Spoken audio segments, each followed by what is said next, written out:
as well. All right, let's quickly shift our focus now as well. Let's talk about Prime Minister Modi, who is in Israel for his two-day visit. He was also awarded the Knesset's highest award. Remember, Prime Minister Modi is a rare world leader who has received top awards from both Israel and Palestine. Also, during the Prime Minister's visit to Israel, Israeli Prime Minister Benjamin Netanyahu also unveiled a new geopolitical concept called the Hexagon of Alliances. Now, we'd heard it from the leadership in Israel for the longest time that this is something that Israel is looking at. They want to include India in this alliance. But now we have more details, how this is envisioned as a six-sided strategic framework, placing Israel at the center, connected to India, Greece, Cyprus, Arab nations, African nations, and also a few Asian countries. Now, the two nations will focus on agreements on the Defence Connect, tech exchanges and framework of FTA and Hexagon Alliance, as Kritswing just mentioned. We decode that for you in this next report. Take a look. Prime Minister Narendra Modi's visit to Israel comes with a lot of strategic negotiations. One of the most important topics is the Hexagon of Alliance. Prime Minister Netanyahu has unveiled an ambitious new geopolitical vision, the Hexagon of Alliances, a six-sided strategic bloc designed to counter radical axes in the region.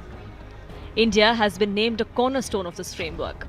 But what exactly is this hexagon and how far is New Delhi willing to go? In the vision that I see before my eyes, we will create a complete system, essentially a kind of hexagon of alliances around or within the Middle East.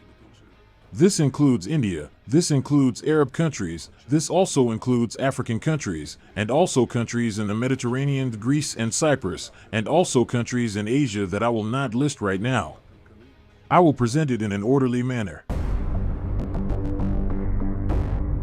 Netanyahu describes the hexagon as a structured system of alliances built around 6 pillars. Israel at the center, with India, Greece, Cyprus, Arab nations, African nations and select Asian countries forming the broader network. Speaking at a cabinet meeting, Netanyahu said the goal is to create an axis of nations that see eye to eye on regional threats. The framework is designed to institutionalize coordination across security, intelligence sharing, defense cooperation, diplomacy and economic connectivity. It also aligns closely with the India-Middle East-Europe Economic Corridor, a transit and trade corridor linking India to Europe through the Middle East and the Mediterranean. The significance lies in what and who it targets. Netanyahu explicitly framed the hexagon as a counterweight to the radical Shia axis led by Iran and its proxies like the Hezbollah and the Houthis.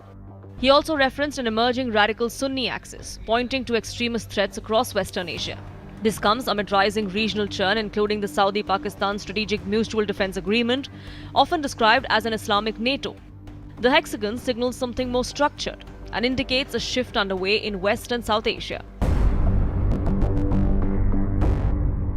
In Netanyahu's vision, India is not just a partner, it is a strategic anchor. He has described India as a global power whose involvement brings legitimacy to the alliance. India is already one of Israel's largest defense partners, and discussions during Prime Minister Modi's visit are expected to focus on artificial intelligence, quantum computing, cybersecurity, semiconductors, and potentially major arms deals. And there is also momentum towards finalizing a free trade agreement by 2026. Crucially, India sits at the heart of the IMEC, acting as a primary trade and connectivity bridge between Asia and the Mediterranean. For Israel, anchoring India strengthens both the economic and maritime dimensions of this bloc. But will the hexagon become reality? India historically avoids rigid confrontational blocs. New Delhi maintains deep civilizational ties with Iran and critical energy links with Arab nations.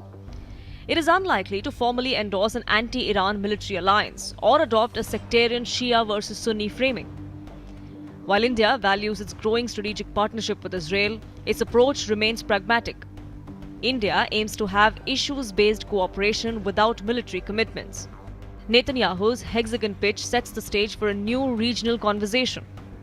Whether it becomes a hard security bloc or a softer strategic coalition will depend largely on India's choices. Because in this six-sided vision of alliances, New Delhi seems to be the balancing force that determines the future.